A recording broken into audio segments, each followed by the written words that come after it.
they categorize things. Like, even with food, it's like, what is it? Food, meat, poultry, dairy, all these things. And it's like, yo, from our point of view, it's food. Don't have to be separated. You know what I'm saying? It's like it's gonna give us life or death, and that's what the honorable Elijah Muhammad showed us, in How to Eat to Live book. You know what I mean? Is that, yo, eat to live. So it's not. Don't worry about the balance of meat separation and all of that, because that's how we end up unhealthy, overweight, and dying. But when we are prepared to study and research, and I think that's the greatest thing that the Honorable Elijah Muhammad brought to black people all over the world, is that the importance of research, being able to research for ourselves. We can look at the ingredients. What are the ingredients? We can study them and where they come from, the root and all of that. And so studying with the food, it's only one food. It's going to either kill us or it's going to help us and extend our life. And then it's the frequency. In America, we eat 3 times a day. And for someone who's been doing that all their life, it's common sense. So it's crazy that, to see people struggling with their weight, and it's like they're eating 3 meals a day, but if you tell them, like, yo, cut out 2 meals, eat only 1 meal a day, they're going to say that's crazy. They're going to look at you like you're crazy, and it's undoable. And what happens is, when we control our diet, we're controlling our self, self-control. You know what I mean?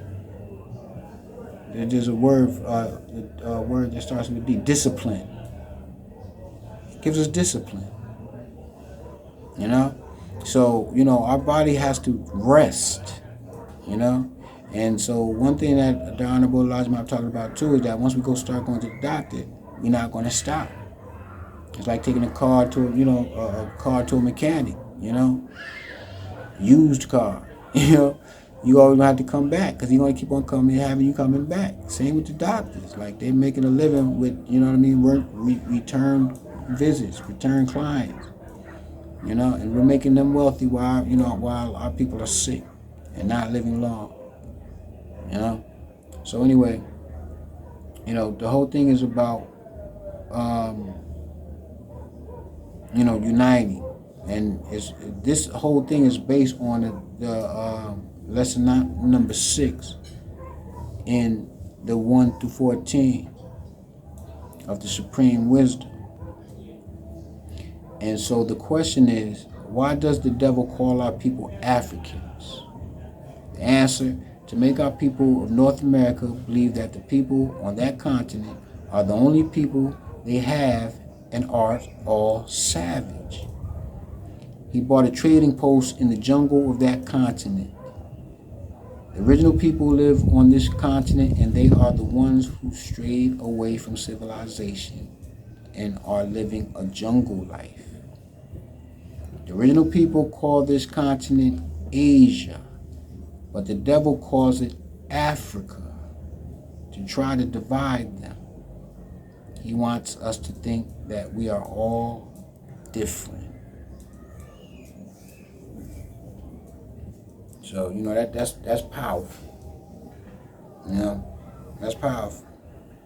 Because, like with the Nigerian and the Jamaican and the Haitian, and the this, and the African American, and that, and the South African. It's all divisive, And so, in the 5% nation, they talk about the human family. And that's what we're responsible for. We're a human family, And so what happens is that once we find out that we're a human family and everything starts to degrade, the fastest way to change the world is how? By changing ourselves. Once we change ourselves, and we change everything around us, the babies, the neighbors. And so what happens is, how do we change ourselves? By study, research, discipline, eating the good foods, so that our body is not in the defensive and attack mode all the time, trying to break down these foreign substances. P Funk City G.